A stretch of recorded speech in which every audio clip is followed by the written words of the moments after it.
நண்பர்கள் அனைவருக்கும் என்னுடைய அன்பான பணிவான வணக்கம். என் பெயர் ஜான். நான் ஒரு குடிநோயாளி. எல்லாம் வல்ல இறைவனோட அருளாலையும் தோழமையில இணைந்து செயல்படுவதால் நான் பெற்றுக்கொள்ளக்கூடிய அனுபவம், தெம்பு, நம்பிக்கை ஆகியவற்றாலும் இன்னைக்கு ஒரே ஒரு நாள் நான் குடிக்கல, தெளிவா, மன நிறைவா, அமைதியா வாழ என்னாலான எல்லா முயற்சிகளையும் செய்து கொண்டு இருக்கின்றேன். நண்பர் விமல்குமார் குறிப்பிட்டது போல கோயம்புத்தூர் ஒருங்கிணைப்பு மனசாட்சியின் தீர்மானத்தின் அடிப்படையில சரி இரவு 9 to 10 மணி நடக்கிற இந்த மீட்டிங்ல 24 hours a day 24 மணித்துளிகள் ஒரு நாள் அப்படின்ற புத்தகத்துல இருந்து ஒவ்வொரு நாளும் ஒவ்வொரு பக்கமாக எடுத்து வாசித்து விளக்கம் பார்த்து கலந்தாய்வு தொடர்ச்சியாக இன்றைக்கு நாம வந்தடைந்திருக்கிற பக்கம் செப்டம்பர் மாதம் 16ஆம் நாள். முதல்ல இந்த செப்டம்பர் மாதம் 16ஆம் நாளுக்கான சிந்தனையை வாசித்து அதற்கப்புறமா அதற்கான விளக்கத்துக்கும் கலந்தாய்வுக்கும் கடந்து சொல்வோம். முதல்ல இந்த செப்டம்பர் 16 சிந்தனையை வாசிப்பதற்கு நண்பர் விமல்குமார் அவர்களை அன்போட பணிவோடு அழைக்கின்றேன். விமல்குமார், செப்டம்பர் 16. தேங்க்யூ. நன்றி. நன்றி சார்.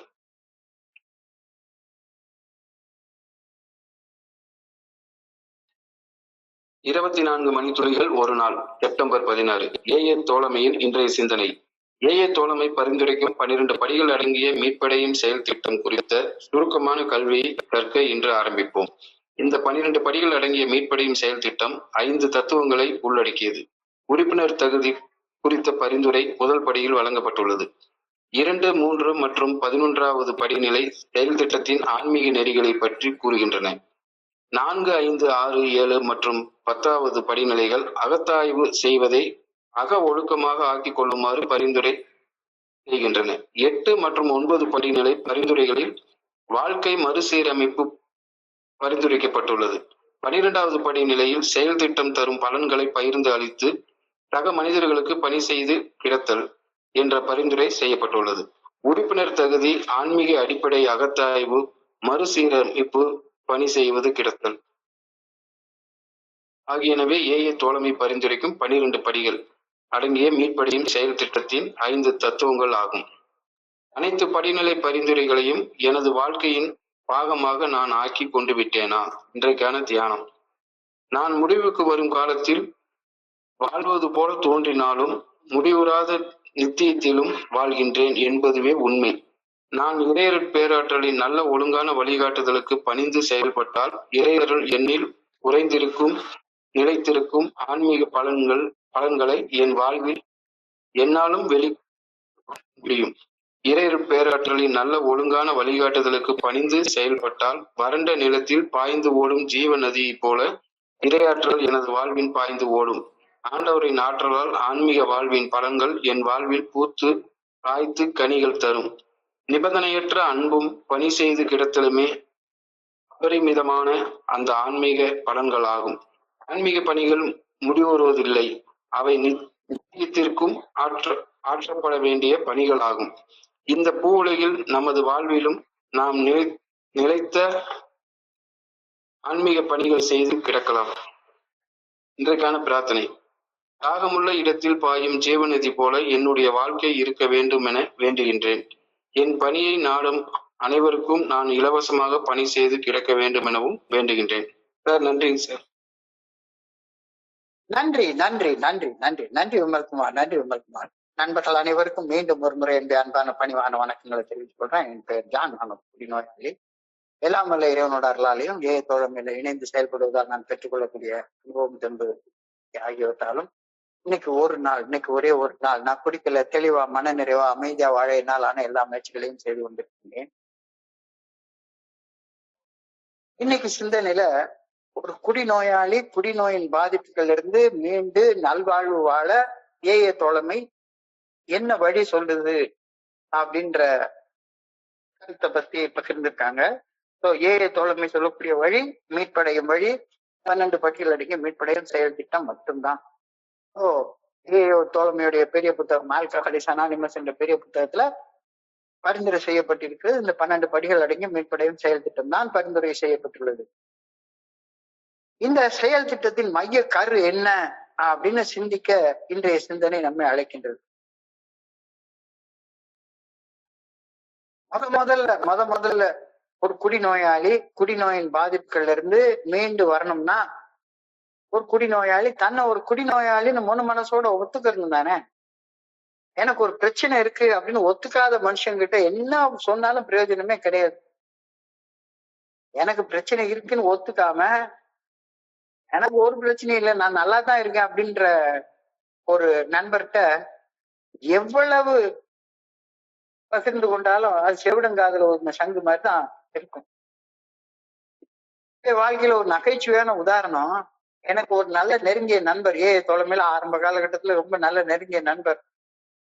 அந்த நண்பர் வந்து வேலைகள் எல்லாம் பார்க்கல, குடிச்சு ரொம்ப மோசமான நிலைமைக்கு போயிருந்தாரு. ஆனா அவருடைய மனைவி ஒரு ஸ்கூல்ல டீச்சரு, நல்ல கௌரவமாக வேலை பார்த்துட்டு இருக்காங்க. ஒரே ஒரு பையன் தான். இவர் பாட்டு காலையில எழும்புவாரு, காசு கிடைச்சா குடிப்பாரு, குடிச்சா கொஞ்சம் வாங்குடி ஏங்குடி இல்ல என்ன வேணாலும் குடிப்பாரு. ஆனா காசு இல்லைன்னா அவர் பாட்டுக்கு ஒரு மூலையில படுத்து கிடப்பாரு. இவர் என்னடா இப்படி இருக்காரு அப்படின்னு அவர் ஒரு மனநல மருத்துவர்கிட்ட அவங்க அந்த அம்மா அப்பாயின்மெண்ட் வாங்கி கூட்டிட்டு போய் நிறைய காசு கொடுத்து முன்னால போய் உட்காந்து வச்சுட்டாங்க. அந்த மனநல மருத்துவரும் ஆரம்பத்துல செய்யக்கூடிய சில பரிசோதனைகளை செஞ்சுட்டு, சொல்லுங்க உங்களுக்கு என்ன பிரச்சனை அப்படின்னு சொல்லி இந்த நண்பரை கேட்கிறாரு. மனைவி ஏத்த மாதிரி சேர்ல உட்கார்ந்துருக்காங்க, இவர் டாக்டர் பக்கத்துல ஒரு ஸ்டூல்ல உட்கார்ந்துருக்காரு. டாக்டர் நம்ம நண்பர்கிட்ட கேட்கிறாரு, உங்களுக்கு என்ன பிரச்சனை சொல்லுங்க அப்படின்னு.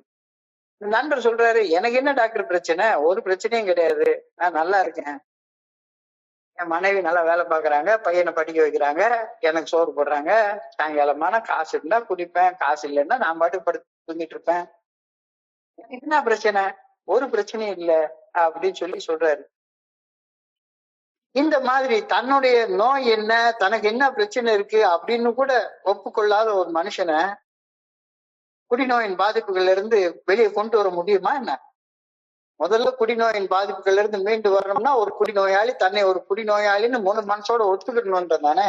ஒத்துக்காத மனுஷன் போய் என்ன செய்ய முடியும்?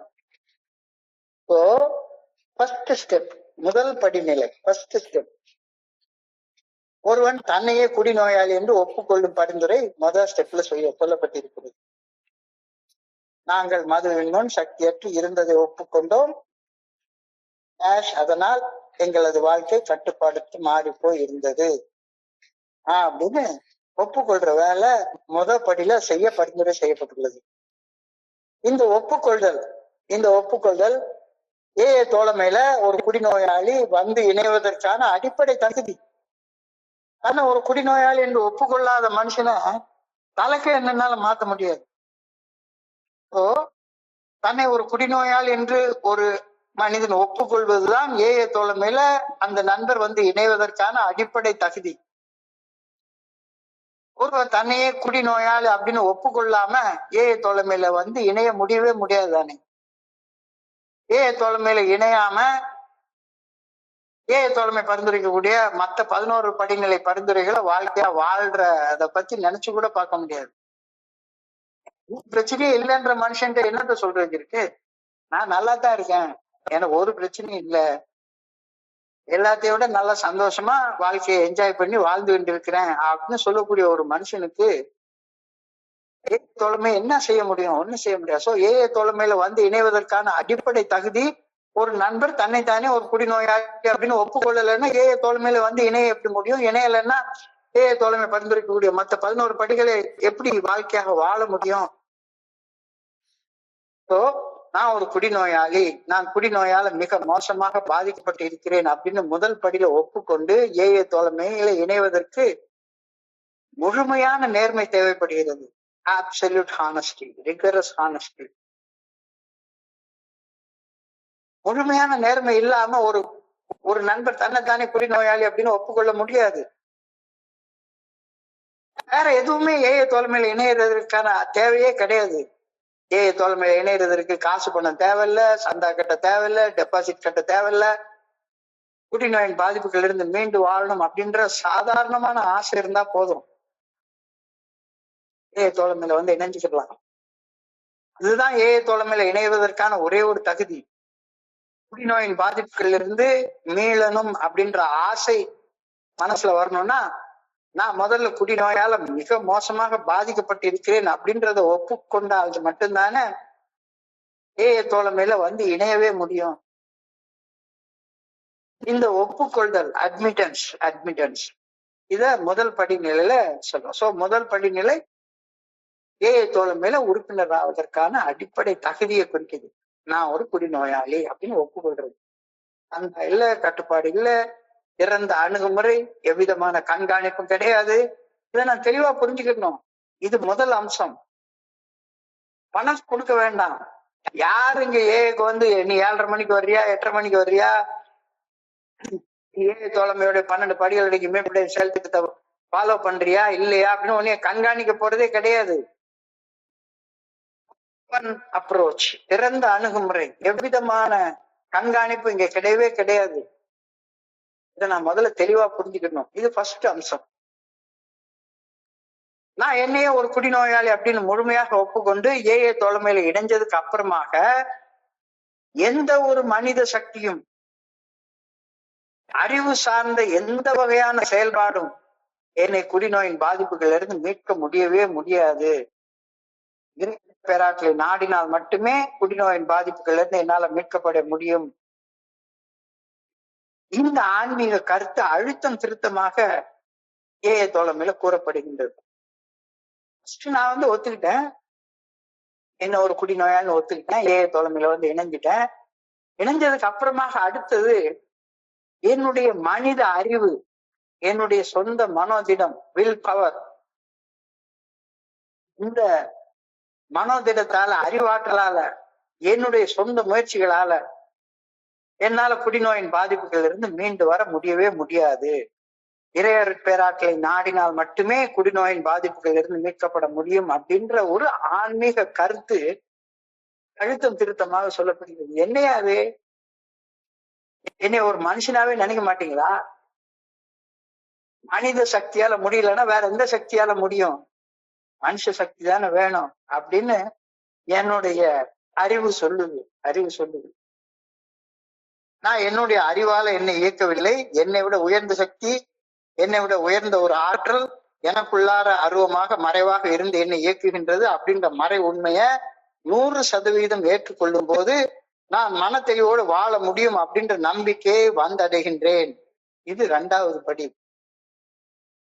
எங்களை விட வலிமை பொருந்திய சக்தி எங்களை தெளிவு நிலைக்கு மீட்டு வரும் என்ற நம்பிக்கையை வந்து அடைந்தோம். மனுஷ சக்தியால முடியவே முடியாது.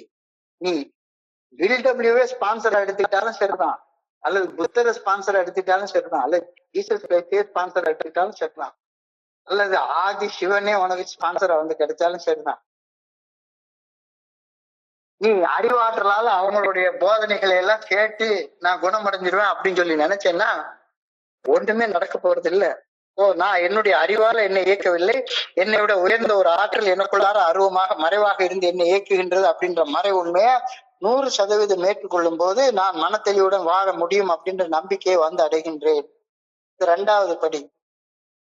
வந்தடைந்த நம்பிக்கையின்படி இறையர் பேராற்றலின் நல்ல ஒழுங்கான வழிகாட்டுதலுக்கு பணிந்து வாழ 3வது படியில உறுதியாக தீர்மானிக்கின்றோம். இந்த 2மே ஒரு ஆன்மீக நெறிகள், மனித சக்திக்கு அப்பாற்பட்ட ஆன்மீக நெறி. எனக்குள்ளார இருந்து என்னை இயக்கும் இறையர் பேராற்றலுடன் எனக்கு ஏற்கனவே இருக்கும் உள்ளார்ந்த தொடர்பை பிரார்த்தனை தியானத்தில் அமர்ந்திருந்து மேம்படுத்தி கொண்டு நான் படைக்கப்பட்ட நோக்கத்தை அறிந்துணர்ந்து படைப்பின் நோக்கம்படி வாழ ஆற்றலை வேண்டுவது 11வது படி. 2வது படி நம்பிக்கையை வந்து அடைவது. 3வது படி நான் பெற்றுக்கொண்ட நம்பிக்கையின் அடிப்படையில இனிமேல இறைவனுடைய நல்ல ஒழுங்கான வழிகாட்டுதலுக்கு பணிந்து செயல்பட தீர்மானிப்பது 3வது படி. பணிந்து செயல்பட்டு எனக்குள்ளார ஒரு பெரிய ஆற்றல், இந்த பிரபஞ்சத்தை இயக்கக்கூடிய பிரபஞ்ச இயக்க பேராற்றல் எனக்குள்ளார இருக்குது. அந்த ஆற்றல் நான் ஒரு நல்ல வாழ்க்கை வாழணும்னு விரும்புது, அந்த வாழ்க்கையை வாழ்றதுக்கான சக்தி எனக்கு இல்லை அப்படின்ற அந்த உண்மையை ஏற்றுக்கொண்டு நான் படைக்கப்பட்ட நோக்கத்தையும் அந்த நோக்கத்தின்படி வாழ்வதற்கு தேவையான ஆற்றலையும் பெற்றுக்கொள்வது 11வது படி. 2, 3 மற்றும் 11வது படிநிலை பரிந்துரைகள் நான் வாழ்வதற்கான ஆன்மீக நெறிகளை சுட்டி காட்டுகின்றன. முதல்ல உறுப்பினர் தகுதி. நான் குடிநோயாளின்னு ஒப்புக்கொண்டாதான் தோழமையில காலடியே எடுத்து வைக்க முடியும். அது 1வது படி. ஒன்னாவது படியில எடுத்து வச்சதுக்கு அப்புறமாக 2வது படியில நம்பிக்கையை வந்து அடைவது, நம்பிக்கையின்படி வாழ தீர்மானிப்பது, நம்பிக்கையின்படி வாழ்ந்து படைப்பின் நோக்கத்தை தெரிந்து கொண்டு படைப்பின் நோக்கம்படி வாழ்வதற்கான ஆற்றலை பெற்றுக்கொள்வது 11வது படி. இந்த 3 படிநிலைகளும் நாம் வாழ்வதற்கான ஆன்மீக நெறிகளை சுட்டி காட்டுகின்றன. சோ 2வது தத்துவம் உறுப்பினர் தகுதி, வாழ்வதற்கான ஆன்மீக நெறி. அப்ப 2, 3, 11 ஆகிய படிகள்ல சொல்லப்பட்டிருக்கிற ஆன்மீக நெறிகளின்படி நான் வாழ வேண்டும் என்றால் நான் என்னையே அறியும் தன்னுணர்வை பெற்றுக் கொள்வது முக்கியமா. நான் யாருன்னு தெரியும் எனக்கு. நான் வெறும் குடி நோயாளி மட்டும் இல்ல. நான் ஒரு பயந்தாங்கொள்ளி, நான் ஒரு கோபக்காரன், நான் ஒரு காமாந்தகாரன், நான் ஒரு சோம்பேறி, நான் ஒரு பொறாமக்காரன், நான் ஒரு சந்தேக பிராணி, நான் எப்பவுமே ஏண்டா ஆண்டவா என்னை படைச்ச அப்படின்னு கழிவிறக்கத்தோடு வாழக்கூடிய ஒரு சாதாரண ஒரு மனுஷன். ஸோ ஆன்மீக நெறிகளின்படி நான் வாழ வேண்டும் என்றால் நான் என்னையே அறியும் தன்னுணர்வை பெறுவது முக்கியம். என்னை அறியும் தன்னுணர்வை பெற அகத்தாய்வு செய்வது மிக முக்கியம். தன்னுணர்வு பெறுவது திருமூலருடைய அழகான பாட்டு, தன்னை அறிய தனக்கு ஒரு கேடில்லை, தன்னை அறியாமல் தானே கெடுகின்றான், தன்னை அறியும் அறிவை அறிந்தபின் தன்னை அச்சிக்க தான் இருந்தானே. ஆன்மீக நெறிகளின்படி நான் வாழ வேண்டும் என்றால் நான் என்னையே அறியும் தன்னுணர்வு முக்கியம். என்னை அறியும் தன்னுணர்வை பெற அகத்தாய்வு தொடர்ந்து செய்வது முக்கியம், மிக மிக முக்கியம். தன்னுணர்வு பெறுவதற்கான அகத்தாய்வு செய்வது 4, 5, 6, 7 மற்றும் 10வது படிநிலைகள்ல பரிந்துரைக்கப்பட்டிருக்கிறது. செல்ஃப் இன்வென்டரி, அகத்தாய்வு செய்வது, தன்னுணர்வு பெறுவதற்காக என்னாலான முயற்சிகளை எனக்குள்ளார செய்தது. 3வது தத்துவம் அகத்தாய்வு செய்தல். முதல் தத்துவம் ஆவதற்கான தகுதி, 2வது வாழ்வதற்கான ஆன்மீக நெறிகள். இது 2, 3, 11வது படிநிலைகளில் பரிந்துரைக்கப்பட்டுள்ளது. உறுப்பினர் தகுதி முதல் படிநிலையில பரிந்துரைக்கப்பட்டுள்ளது. 3வது ஆன்மீக நெறிப்படி வாழணும்னா எனக்கு என்னை பத்தி அறியக்கூடிய தன்னுணர்வு மிக மிக முக்கியம். என்னை பற்றி அறியக்கூடிய தன்னுணர்வு அகத்தாய்வு செய்வதால எனக்கு கிடைக்குது. அகத்தாய்வு செய்வது 4, 5, 6, 7 மற்றும் 10வது படிநிலைகள்ல பரிந்துரைக்கப்பட்டுள்ளது. நான் என்னுடைய சொந்த மனம், அந்த மனசுல ஓடக்கூடிய எண்ணங்கள், சிந்தனைகள், உணர்வுகள், என்னுடைய பேச்சு, என்னுடைய செயல்கள், இதையெல்லாம் தெளிவாக புரிந்து கொள்றது தன்னுணர்வு நிலையில நடக்குது. இது அகத்தாய்வின் மூலமாக நிறைவேறுகின்றது. அகத்தாய்வு செய்யறது மூலமாக நான் யாரு, நான் எப்பேற்பட்ட மனுஷன், என் மனசுக்குள்ளார என்ன எண்ணங்கள் ஓடுது, என்ன சிந்தனைகள் ஓடுது, என்ன உணர்வுகள் ஓடுது, நான் என்ன மாதிரியாக பேசுறேன், நான் எந்த மாதிரியாக செயல்படுறேன் அப்படின்றது அகத்தாய்வு செய்வதால எனக்கு தெளிவாக புரிய வைக்கிறது. அகத்தாய்வின் மூலமாக தன்னுணர்வு பெறுவது நிறைவேறுகின்றது. தோழமையில அகத்தாய்வு தனி மனித நிகழ்ச்சியின் வளர்ச்சிக்கு அடிப்படை தேவையாக அமைகின்றது. முதல்ல 1வது இப்ப 1வது படியில உறுப்பினர் ஆவதற்கான தகுதி, 2, 3, 11வது படியில வாழ்வதற்கான ஆன்மீக நெறிகள். ஆன்மீக நெறிப்படி வாழணும்னா நான் என்னை பத்தி தெளிவா தெரிஞ்சிருக்கணும், தன்னுணர்வு பெற்றிருக்கணும். அந்த தன்னுணர்வு பெறுவதற்கு 4, 5, 6, 7 மற்றும் 10வது நிலைகள்ல செயல்பட்டாகணும். இது அடிப்படையாக அமைந்தது. அகத்தாய்வு செய்வதால என்னுடைய சிந்தனை, சொல், செயல் ஆகியன என் வாழ்க்கையும் என்னுடைய சக மனிதர்களுடைய வாழ்க்கையும் எப்படி தெளிவா புரிஞ்சுக்கிறேன். உறுப்பினர் ஆயிட்டேன், உறுப்பினர் தகுதியை பெற்று உறுப்பினர் ஆயிட்டேன், ஆன்மீக நெறிகள் என்னன்றதை தெரிஞ்சுக்கிட்டேன், ஆன்மீக நெறிகளின்றி வாழ்வதற்கான தகுதியை அகத்தாய்வின் மூலமாக வளர்த்து கொள்றேன். இப்ப என்கிட்ட என்னென்னத்தை மாத்தணும் அப்படின்றது எனக்கு தெளிவாக தெரிய வந்துச்சு. அகத்தாய்வு செய்வதால் என்னுடைய சிந்தனை, சொல், செயல் ஆகியன என் வாழ்விலும் என் சக மனிதர்கள் வாழ்விலும் எப்படி மோசமான பாதிப்புகளை உண்டாக்குச்சு அப்படின்றத புரிஞ்சுக்கிறேன். கோபம், மகிழ்ச்சி அல்லது சோகம் ஆகிய உணர்வுகள் என்ன எப்படியெல்லாம் தடுமாற வைக்குது. கோபம் வருது, பயம் வருது, பொறாமை வருது, சந்தேகம் வருது, ஆத்திரம் வருது, கழிவிறக்கம் வருது, சோகமா இருக்குது, அல்லது பயங்கரமான சந்தோஷமா இருக்குது. இந்த உணர்வுகள் எல்லாம் என்னை எப்படி தடுமாற வைக்கின்றத அப்படின்னு புரிஞ்சுக்கிட்டதுக்கு அப்புறமா என்னுடைய பலம் புரியுது, என்னுடைய பலகீனம் புரியுது. அகத்தாய்வால் என்னில் என்ன என்ன மாற்றப்பட வேண்டும் என்பதை அறிந்த பின் 8வது 9வது படிநிலைகள்ல என்னுடைய வாழ்க்கையை மறுசீரமைப்பு செய்து கொள்கின்றேன். ரெஸ்டிடியூஷன் மறுசீரமைப்பு செய்து கொள்கின்றேன். என்னுடைய எந்த எந்த செயல்கள் என்னையோ என் சக மனிதர்களையோ காயப்படுத்தின என்பதை தெளிவாக தெரிந்து கொண்டு அத்தகைய தீய செயல்கள் செய்யாமல், யாருக்குமே அத்தகைய தீய செயல்கள் செய்யாமல் அதற்கு பதிலாக பரிகார நற்செயல்கள் செய்வது, வாழ்வது, இதைத்தான் வாழ்க்கை மறுசீரமைப்பு அப்படின்னு நினைக்கிறோம். இந்த வாழ்க்கை மறுசீரமைப்பு 8வது 9வது படிநிலைகள்ல பரிந்துரை செய்யப்பட்டுள்ளது. 4 பரிந்துரைகள் நம்ம தெரிஞ்சுக்கிறோம். 1, உறுப்பினர் தகுதி, குடிநோயாளின்னு ஒப்புக்கொள்ற உறுப்பினர் தகுதி, வாழ்வதற்கான ஆன்மீக நெறிகள். 2, 3, 11 படிகள்ல ஆன்மீக நெறிகளின்படி வாழ்வதற்காக எனக்கு தேவைப்படக்கூடிய தன்னுணர்வு அகத்தாய்வு செய்வதன் மூலமாக கிடைக்கின்றது. அகத்தாய்வு என்பது 4, 5, 6, 7 மற்றும் 10வது படிநிலைகள்ல பரிந்துரைக்கப்பட்டிருக்கிறது. அது முடிச்சதுக்கு அப்புறமாக அகத்தாய்வுல கண்டுபிடிச்சபடி என் வாழ்க்கையில என்னென்ன விஷயங்களை நான் திருத்தி கொண்டு என்னென்ன செயல் திருத்தங்கள் கொண்டு வந்து தவறு செய்வதற்கு பதிலாக பரிகாரமாக நற்செயல்கள் செய்யணும் அப்படின்றது 8, 9வது படிநிலைகள்ல சொல்லப்பட்டிருக்கிறது. சோ மறுசீரமைப்பு 8, 9வது படிநிலைகள்ல. இதுக்கு தொடர்ந்து 5வது இறுதி பரிந்துரை. மேற்சொன்ன 4 தத்துவங்களை வாழ்க்கையாக வாழ்வதால் பெற்றுக்கொண்ட நன்மைகளை தக்க வைத்துக் கொள்ளணும்னா நான் என் சக மனிதர்களுக்கு பணி செய்து கிடக்க வேண்டும். என் கடன் பணி செய்து கிடப்பதுவே. இது கடைசியான ஆலோசனை, கடைசியான பரிந்துரை. உறுப்பினர் தகுதி, ஆன்மீக நெறிமுறைகள், அகத்தாய்வு செய்வதால பெற்றுக்கொண்ட தன்னுணர்வால எதை மறுசீரமைப்பு செய்து கொள்ளணும் அப்படின்ற விஷயம் தெரிஞ்சு போச்சுது. ஓரளவுக்கு சரியானதுக்கு அப்புறமாக இந்த வழிமுறைகளை பின்பற்றியதன் பலனாக ஒரு ஆன்மீக விழிப்புணர்வை பெற்றோம். அந்த ஆன்மீக விழிப்புணர்வை என்னை சுற்றி வாழக்கூடிய மனிதர்களுக்கு பகிர்ந்து கொடுப்பதன் மூலமாக நான் தோழமை பரிந்துரைத்த 12 படிகள் அடங்கிய மேற்படி செயல் திட்ட வாழ்க்கையாக வாழ்ந்ததால பெற்றுக்கொண்ட பலன்களை எனக்குள்ளார தக்க வச்சுக் கொள்றேன். 12 படிகள் பரிந்துரைக்கப்பட்டுள்ளன. These are the 5 principles of the AA program அப்படின்னு இன்றைக்கு சிந்தனையில கொடுத்திருக்கிறாங்க.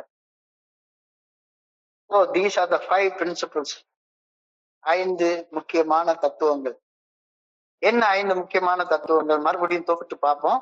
மெம்பர்ஷிப் ரிக்குவயர்மெண்ட், உறுப்பினர் ஆகுவதற்கான தகுதி. நான் என்னை ஒரு குடிநோயாளின்னு ஒப்புக்கொள்ளாம ஏல ஒண்ணுமே செய்ய முடியாது.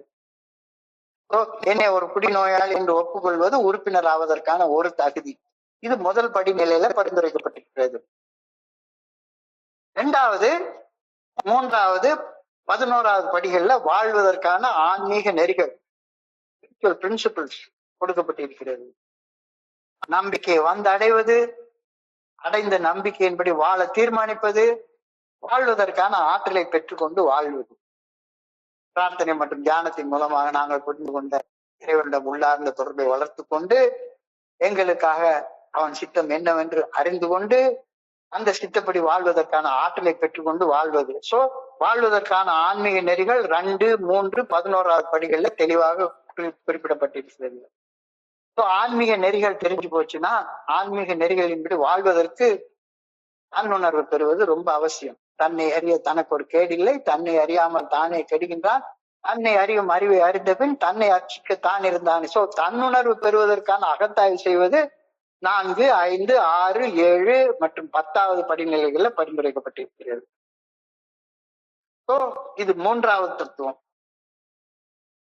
தன்னுணர்வுல என்னுடைய வாழ்க்கையில என்னென்ன செயல் திருத்தங்கள் கொண்டு வரணும், அமெண்ட்மெண்ட்ஸ் கொண்டு வரணும், எந்தெந்த நான் பிறருக்கு காயம் ஏற்படுத்தக்கூடிய வகையில செயல்படக்கூடிய மனிதனாக வாழ்ந்து கொண்டிருக்கின்றேன், என்னுடைய எந்தெந்த செயல்களை நான் திருத்தி கொண்டு எந்தெந்த இடத்துல பரிகாரமாக நற்செயல்கள் செய்து வாழணும் அப்படின்ற வாழ்க்கை மறுசீரமைப்பு, ரெஸ்டிடியூஷன், வாழ்க்கை மறுசீரமைப்பு, இது 8வது 9வது படிநிலைகள்ல பரிந்துரைக்கப்பட்டிருக்கிறது. இறுதியாக 5வது தத்துவம் பேசிங் ஆன் த ப்ரோக்ராம், பணி செய்து கிடத்தல். என் வேலையே படைப்பு நான் படைக்கப்பட்ட நோக்கமே என் கூட வாழக்கூடிய மனிதர்களுக்கு படைப்பு அனைத்திற்கும் பணி செய்து கிடப்பதற்காக மட்டுமே நான் படைக்கப்பட்டிருக்கின்றேன் இப்படின்றத ஒப்புக்கொள்ளணும் அப்படின்றது தோழமை பரிந்துரைக்கக்கூடிய 12 படிகள் அடங்கிய மேற்படையின் செயல் திட்டத்துடைய இறுதி பரிந்துரை, கடைசி பரிந்துரை. 12வது பரிந்துரை பேசிங் ஆன் த ப்ரோக்ராம், பணி செய்து கிடத்தல். இந்த 5 தத்துவங்களையும் நான் புரிஞ்சு கொண்டு ஏற்றுக்கொண்டு என்னுடைய வாழ்க்கையுடைய ஒரு பகுதியாக மாற்றிக்கொண்டு விட்டேனா? சார் இது இவ்வளவு பெரிய விஷயத்தெல்லாம் எங்க சார் இது இதெல்லாம் சொல்றாங்க அப்படின்ற ஒரு கேள்வி இயற்கையாக எனக்குள்ளார எழுது. என்னமோ வந்தோமோனா நம்ம பாட்டுக்கு வந்தோமா, ஒகேனக்கல் போனோமா, அருவியில குளிச்சோமா, குளிச்ச நேரத்துல கொஞ்சோண்டு உட்கார்ந்து சைட்ல ஏதாச்சும் ஒரு ஸ்டெப்பை பத்தி கேட்டோமா, அப்படியே கொஞ்சம் ஜாலியா டைமை பாஸ் பண்ணோமான்னு இல்லாம இது என்னென்னமோ சொல்றீங்களே, இதெல்லாம் எங்க செஞ்சுக்கிட்டு இருக்கேன், இதெல்லாம் என்னுடைய ரத்தத்துல கலந்து வச்சான்னு கேக்குறாங்க. Have I made all these steps a part of me? என்னுடைய வாழ்க்கையுடைய ஒரு பாகமாக இதெல்லாம் மாறி போயிருக்கா? தோழமை பரிந்துரைக்கக்கூடிய 12 படிகள் அடங்கிய மேற்படையின் செயல் திட்டத்தின் ஒவ்வொரு படியையும் நான் என்னில் ஒரு பகுதியாக ஆக்கி கொண்டு விட்டேனா?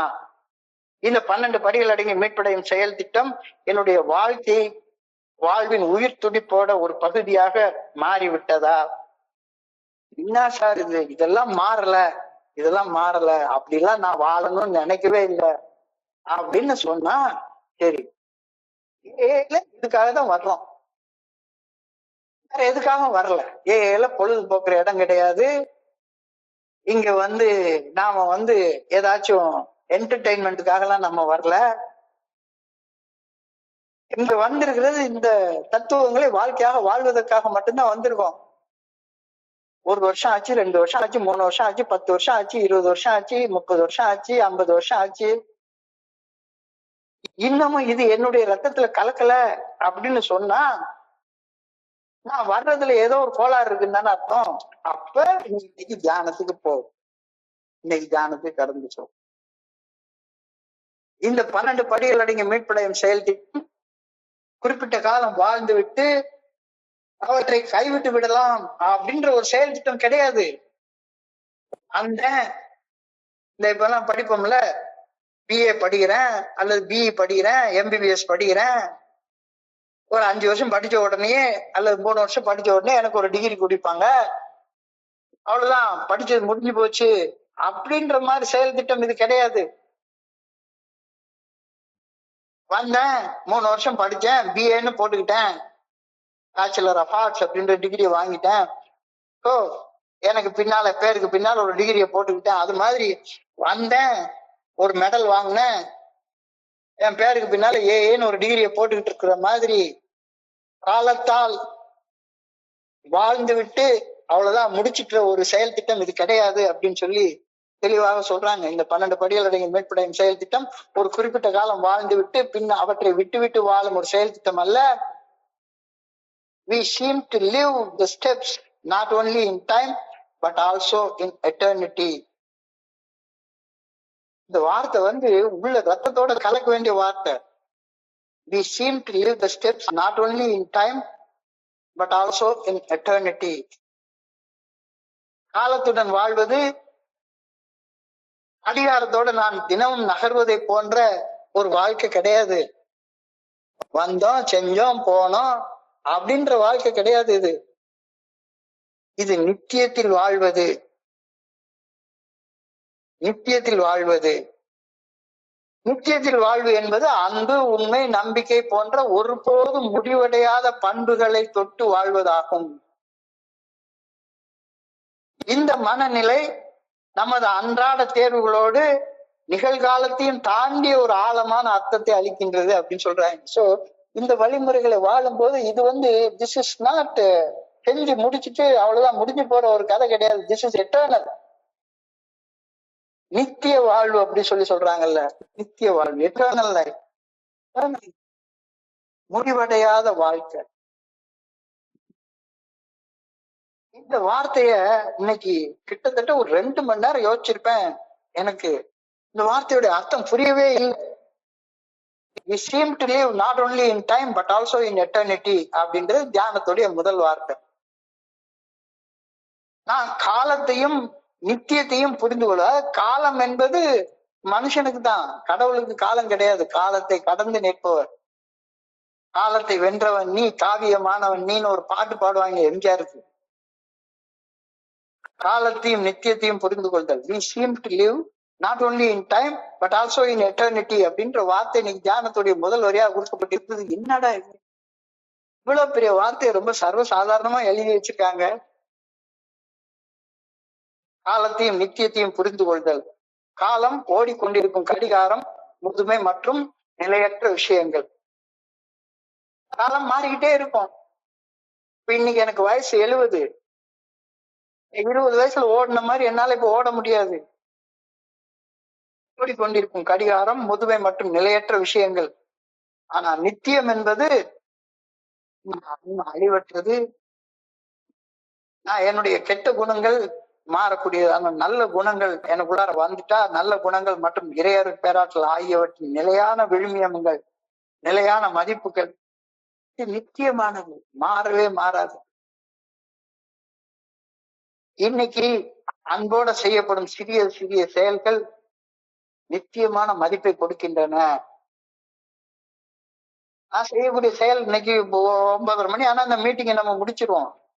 ஆனா இந்த மீட்டிங்ல நாம கேட்கக்கூடிய ஒரு விஷயங்கள் நம்முடைய ரத்தத்துல கலக்கிற நேரத்துல இட்டர்னல் வேல்யூவை நமக்கு கொடுக்குது. நம்மளுக்குள்ளார ஒரு இட்டர்னல் வேல்யூவை கொடுக்குது. வந்தோம், பார்த்தோம், அவ்வளவுதான், முடிச்சுட்டு அவ்வளவுதான், என்ன கேட்டோன்றதே தெரியாது. மீட்டிங் முடிஞ்ச உடனே கதவை சாத்திட்டு ஒரு போன் பிக்சர் பார்த்துட்டு சுயம் அனுபவிச்சுட்டு படுத்து தூங்குற வாழ்க்கை கிடையாது இது. இன்னைக்கு அன்போட செய்யப்படும் சின்ன செயலாக இருந்தாலும் சரிதான், அது நீடித்த நிலையான மதிப்பை கொண்டுள்ளது அப்படின்ற கருத்தை நீ புரிஞ்சுக்கிட்டோம். அதுக்காக தான் ஏஐக்கு வந்திருக்கோம். So we seem to live not only in time but also in eternity. காலத்துடன் வாழ்வது என்பது கடிகாரத்துடன் நாள்தோறும் நகர்வதாகும். அதே சமயம் நித்தியத்தில் வாழ்வது என்பது அன்பு, உண்மை, நம்பிக்கை போன்ற ஒருபோது முடிவடையாத பண்புகளை தொடுவதாகும். இந்த மனநிலை என்னுடைய அன்றாட தேர்வுகளுக்கு நிகழ்காலத்தையும் தாண்டிய ஒரு ஆழமான அர்த்தத்தை எனக்கு கொடுக்குது. சோ இந்த ஆழமான அர்த்தம் நமக்கு வரணும். காலத்தையும் நித்தியத்தையும் புரிந்து கொள்ளலன்னா ஒரு மனுஷன் எப்படி பாதிக்கப்படுவான் அப்படின்ற கருத்தை இன்னைக்கு தியானம் தெளிவாக சொல்லுது. காலத்தையும் நித்தியத்தையும் புரிந்து கொள்ளலன்னா ஒரு மனுஷன் ரொம்ப மோசமாக பாதிக்கப்படுவான். மனிதன் தற்காலிகமான வலி, வேதனை, துன்பம், துயரத்தை நித்தியமானது போலவும் நிரந்தரமான நன்மதிப்புகளை தற்காலிகமானது அப்படின்னு நினைச்சுக்கிறான். எனக்கு இன்னைக்கு வயிற்று வலிக்குது, நான் ஒரு டயபெட்டிக் பேஷண்ட், ஏதாச்சும் சின்ன சின்ன நோவு வருது, இது 70 வயசுக்கு சாதாரணமா வரக்கூடிய ஒரு விஷயம்தான். தற்காலிகமாக வரக்கூடிய வலி, வேதனை, துன்பம், துயரத்தை நான் நித்தியமானதுன்னு நினைச்சுக்கிறேன். ஆனா நிரந்தரமான நன்மதிப்புகளை உருவாக்கக்கூடியத தற்காலிகமானது அப்படின்னு நினைச்சுக்கிறேன். ஓ, நான் சம்பாதிக்கிற பணம், நான் சம்பாதிக்கிற புகழ், இதெல்லாம் காலத்தால் அழியக்கூடியது. ஆனா நான் என்னுடைய சக மனிதனுக்கு செய்யக்கூடிய பணி, என் சக மனிதன் மேல காட்டக்கூடிய அன்பு, கருணை, நற்செயல்கள் நித்தியமான நல்ல விளைவுகளை அளிக்கக்கூடியது.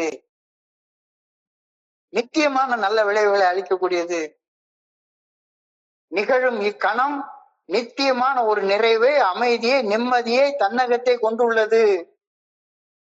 ஆனா நான் இந்த கணத்தை சாதாரணமா தற்காலிகமான சுகங்களை அனுபவிக்கிறதுக்காக மட்டும்தான் நான் பயன்படுத்தவே செய்யறேன். வேற எதுக்காகவும் பயன்படுத்தவே இல்லை. காலத்தையும் நித்தியத்தையும் புரிந்து கொள்ளாமை ஒரு மனுஷனை மிக மோசமாக பாதிக்கும் அப்படின்ற கருத்து இன்னைக்கு தியானத்துல சொல்லப்பட்டிருக்கிறது. காலம் நிலையற்றது என்றாலும் அன்புடன் செய்யும் நற்செயல்கள் நித்தியமான நல் விளைவுகளை அளிக்கும் என்ற உறுதியான நம்பிக்கையுடன் வாழ்வது நமது கவனத்தை தற்காலிகமான கவலைகளில் இருந்து நிலையான நோக்கத்தின் பால் திருப்புகின்றது. அதுக்காகத்தான் நான் அங்க ஃபெலோஷிப்புக்கே வந்திருக்கேன். சிந்தனையில 5 நிலையான மதிப்புகளை பத்தி சொல்லிட்டாங்க. அப்ப தோழமை பரிந்துரைக்கக்கூடிய 12 படிகள் அடங்கிய மீட்படையும் செயல் திட்டத்தை வாழ்க்கையாக வாழ்வதன் மூலமாக என்னுடைய வாழ்க்கையில நிலையான மதிப்புகளை நான் உருவாக்குகின்றேன் அப்படின்ற கருத்து இன்னைக்கு தியானத்துல நம்மளுக்கு சொல்லப்படுகின்றது. கவனத்தை குறிச்சு யோசிச்சு பாரு. இத காலம் நிலையற்றது என்றாலும் அன்புடன் செய்யும் நற்செயல்கள் நித்தியமானவை, நல் விளைவுகளை அளிக்கும் என்ற உறுதியான நம்பிக்கையுடன் நற்செயல்களை செய்து வாழ்வது நம்முடைய கவனத்தை தற்காலிகமான கவலைகளில் இருந்து நிலையான நோக்கத்தின்பால் திருப்புகின்றது. தற்காலிகமான காலத்தில் வாழ்கின்றோம் உண்மைதான். ஆனா நிலையான நல் விளைவுகள் உருவாக்கும் நற்செயல்கள் செய்வதால இந்த கோணத்துல பாக்குறது என்னுடைய அன்றாட அவசரத்தை மனச அமைதிப்படுத்தி எது நிலையானது அப்படின்றது மேல கவனத்தை குவிக்க வைக்குது. தற்காலிகமாக வந்து போற சுகத்து மேல கவனத்துக்கு குவிக்காத. வலி வேதனை தற்காலிகமா வரும் போயிரும். அதே மாதிரிதான் எவ்வளவு பெரிய அழகான பெண்கிட்ட போய் பண்ணி முடிச்ச உடனே எரிச்சலா வரும். அந்த நேரத்துக்கு சுகமா இருக்கும், கடந்து போயிரும். நிலையானது கிடையாது. காலம் நிலையற்றது என்றாலும் அன்போட செய்யக்கூடிய நற்செயல்கள் நித்தியமானவை, நல் விளைவுகளை அளிக்கும் என்ற உறுதியான நம்பிக்கையுடன் வாழ்வது நம்முடைய கவனத்தை தற்காலிகமான கவலைகளில் இருந்து நிலையான நோக்கத்தின் பால் திருப்புகின்றது. தற்காலிகமான காலத்தில் வாழ்கின்றோம், ஆனால் நிலையான நல் விளைவுகளை உருவாக்கும் நற்செயல்கள் செய்வதால இந்த கோணத்துல பாக்குறதால நாம அவசரமாக செயல்பட்டு அவசரமாக வெறுமன 10 நிமிஷம், வெறும் 10 நிமிஷம் அனுபவிக்கிற சுகத்துக்காக வாழ்நாள் முழுக்க வீணாக்குறதா? யோசிச்சு பாருங்க. we seem to live not only in time but also in eternity. இந்த நாம we are living in eternity அப்படின்ற நினைப்பு வந்துட்டா சிறு மன அழுத்தங்கள்லாம் மறைஞ்சு போயிடும். புது தோல்விகளும் நம்மீதான பிடியை இழக்கின்றன. வெற்றி இலக்குகளை துரத்துவதை நிறுத்திடுறோம். எவ்வளவுத்துக்கே பணம் சம்பாதிச்சுட்டு இருக்க போற? நம்முடைய அந்தஸ்து, பாராட்டு அல்லது நிலையற்ற வெகுமதிகளை தேடுவதில் நேரத்தை செலவிடுவதை குறைத்து கொள்ள ஆரம்பிக்கின்றோம். நிகழ்காலத்துல கவனம் செலுத்த ஆரம்பிக்கின்றோம். நிகழும் ஒவ்வொரு சாதாரணமான தருணமும் நிலையான மதிப்புகளை உருவாக்க வல்ல வாய்ப்பாக அமைய ஆரம்பிக்கின்றன. உண்மையிலேயே இந்த வார்த்தைகள் எல்லாம் படிக்கிறப்ப என்னுடைய உடம்பு செலுத்து போச்சுது. பொருளை விட மனித உறவுகள் முக்கியமானது அப்படின்றது தெளிவா புரியுது. ஆன்சர் பண்றது, அன்புடன் ஆதரிப்பது நிரந்தர நல் விளைவுகளை உருவாக்குகின்றது.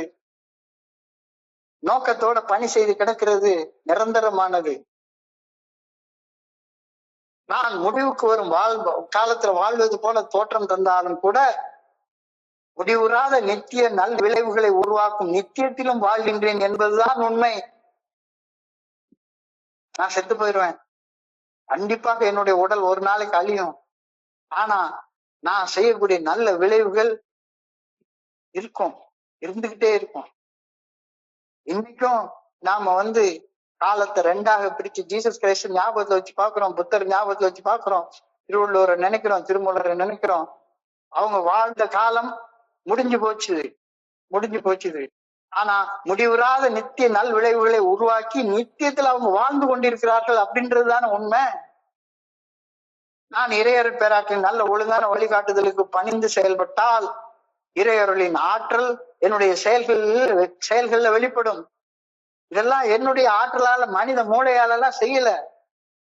மனித மூளையால எனக்கு தெரிஞ்சதெல்லாம் ஆரம்ப காலகட்டத்துல ஒரு சாதாரண கூட்டத்தை அரேஞ்ச் பண்ண தெரியும், சாப்பாடு அரேஞ்ச் பண்ண தெரியும், அல்லது ஏதாச்சும் ஒரு இடத்துல என்டர்டைன்மெண்ட் போய் குளிக்க தெரியும், சினிமா போக தெரியும், போக தெரியும், குளிக்க தெரியும், பார்டர் பரோட்டா கடையில சிக்கன் கறியை வச்சு பரோட்டா சாப்பிட தெரியும்.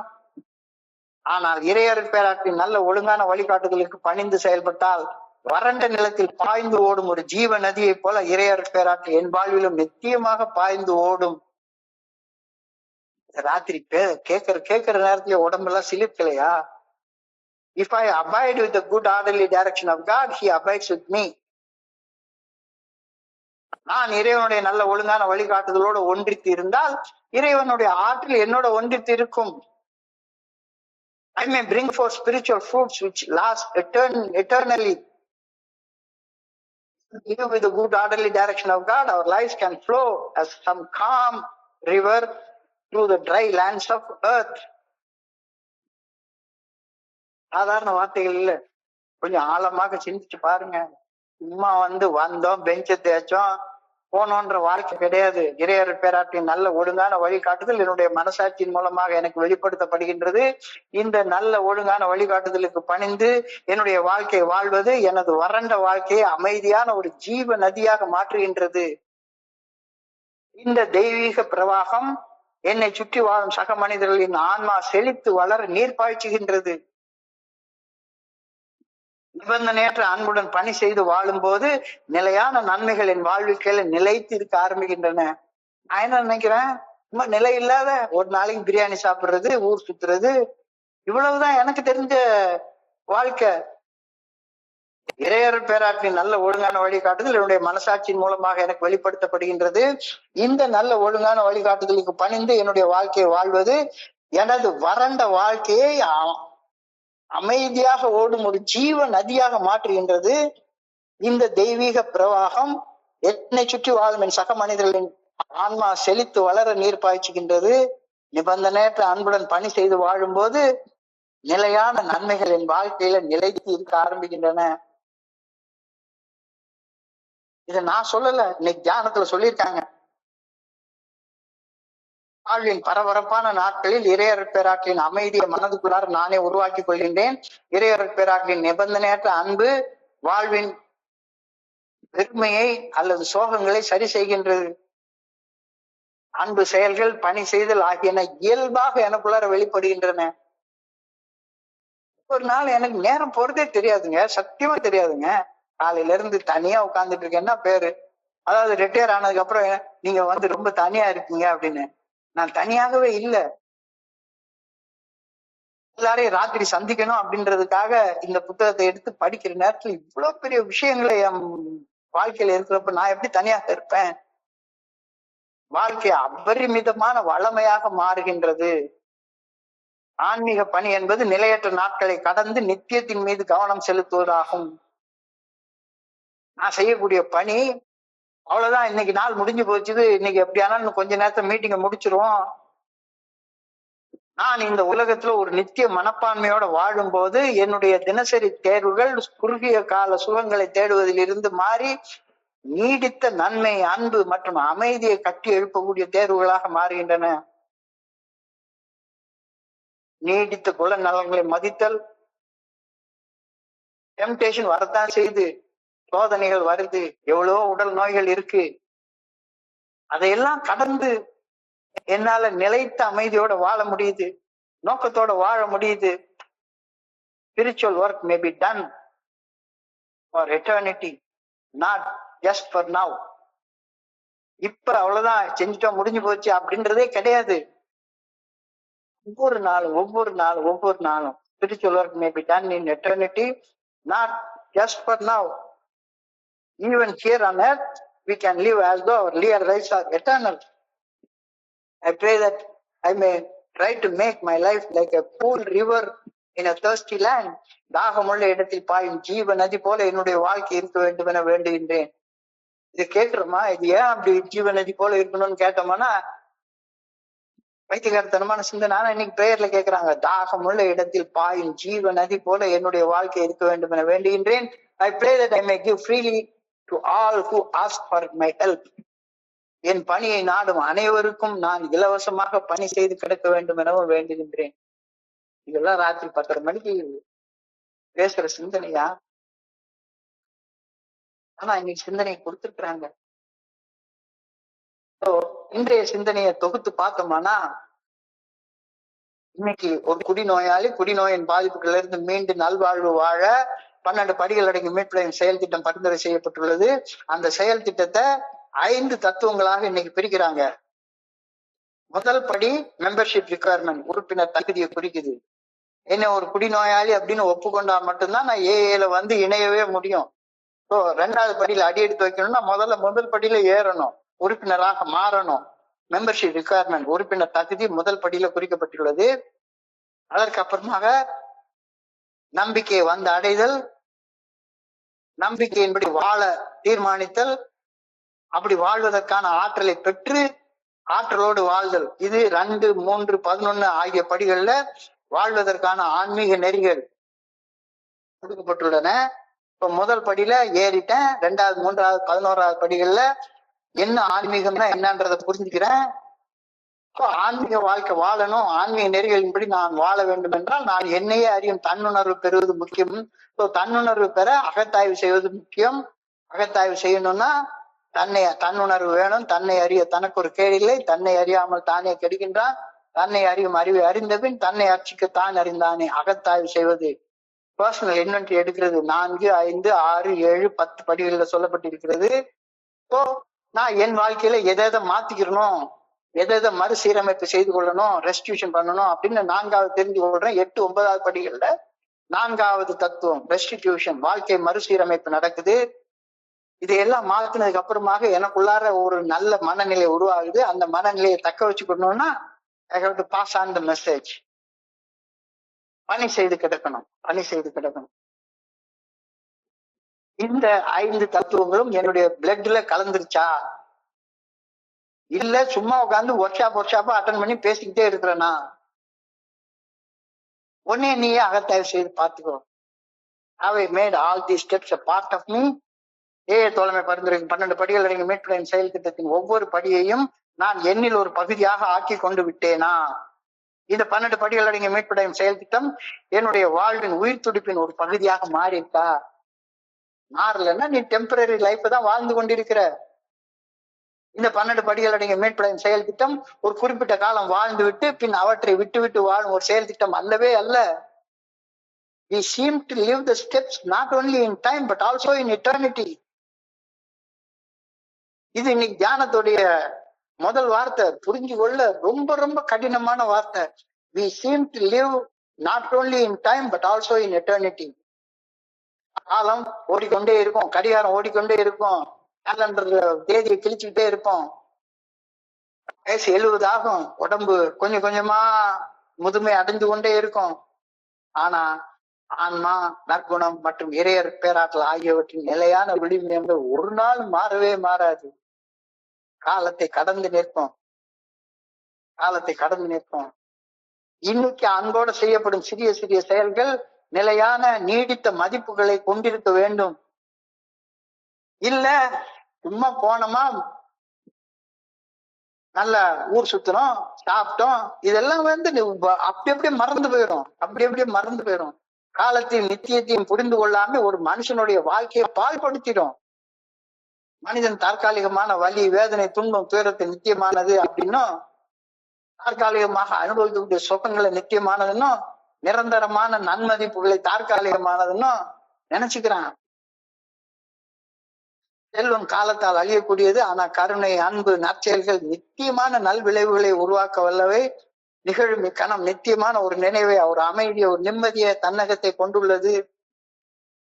இதெல்லாம் இன்னைக்கு தியானத்துல சொல்லப்பட்டிருக்கிற வார்த்தைகள். காலம் நிலையற்றது என்றாலும் அன்புடன் செய்யும் நற்செயல்கள் நித்தியமான நல்விளைவுகளை அளிக்கும் என்ற உறுதியான நம்பிக்கையுடன் வாழ்வது நம்முடைய கவனத்தை தற்காலிகமான கவலைகளில் இருந்து நிலையான நோக்கத்தின் பால் திருப்புகின்றது.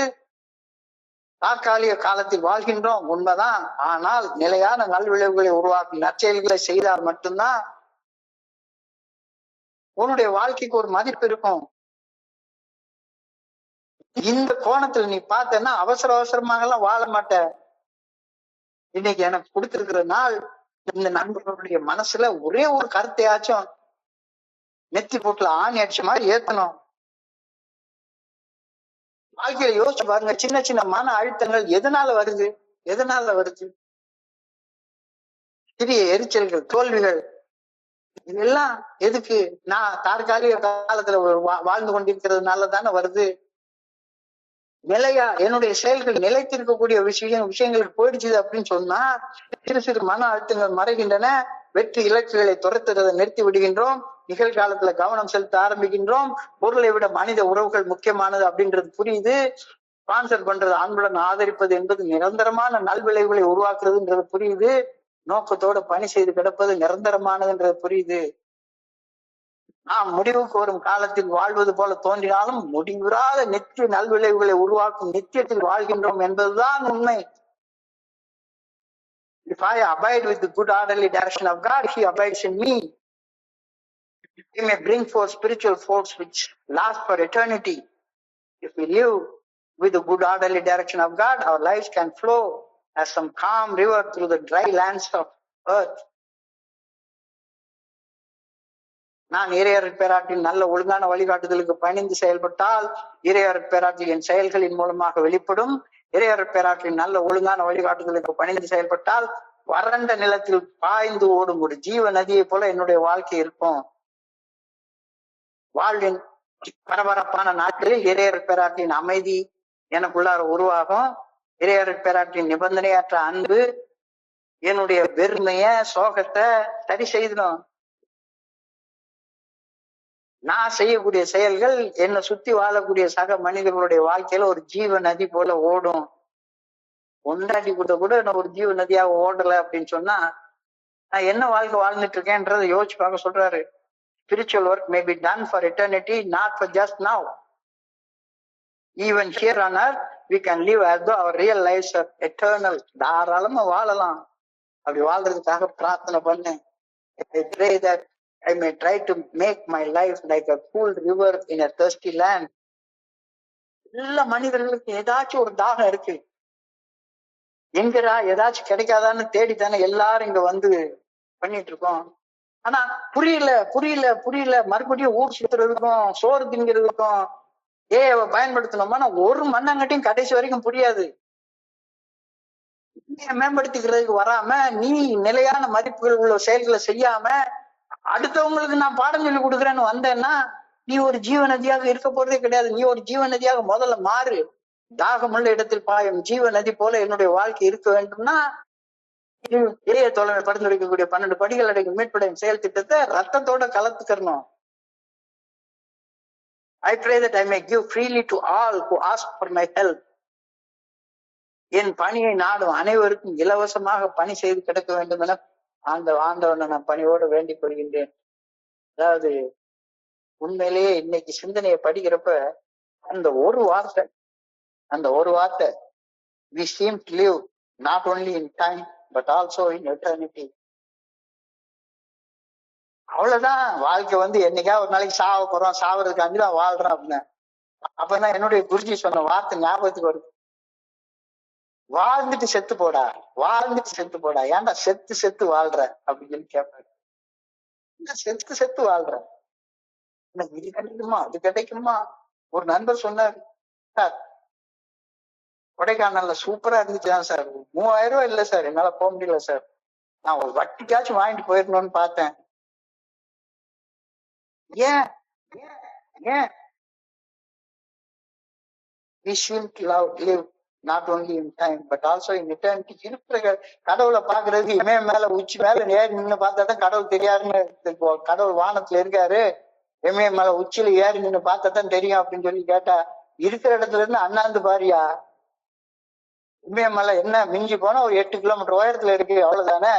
இந்த பூமியோடைய உயரத்தை கணக்கு பண்ணி பார்த்தா 8 கிலோமீட்டர் உயரம் பிளாட் தான். இருக்கிற இடத்துல இருந்து அண்ணாந்து பாரு எல்லாம் தெரியும். We seem to live in not only in time but also in eternity. ரொம்ப ஆழமான வார்த்தைகள். ஸோ இன்றைய சிந்தனையை படிக்கிறப்ப என் மனதை கடன் சென்ற சிந்தனைகள் உங்களோட பகிர்ந்து கொள்ள இந்த நல்ல வாய்ப்பை உருவாக்கி கொடுத்த இந்த குழுவிற்கு என்னுடைய மிக பணிவான நன்றிகளை தெரிவித்துக் கொள்றேன். இதுவரைக்கும் பொறுமையாக கேட்ட ஒவ்வொரு நண்பருக்கும் என்னுடைய பணிவான நன்றிகள். இந்த இரவு பொழுது நண்பர்களுக்கு இனிமையான இரவாக அமையணும் இறைவனை பணியோடு வேண்டிக் கொள்கின்றேன். நன்றி. வாழ்க வளமுடன்.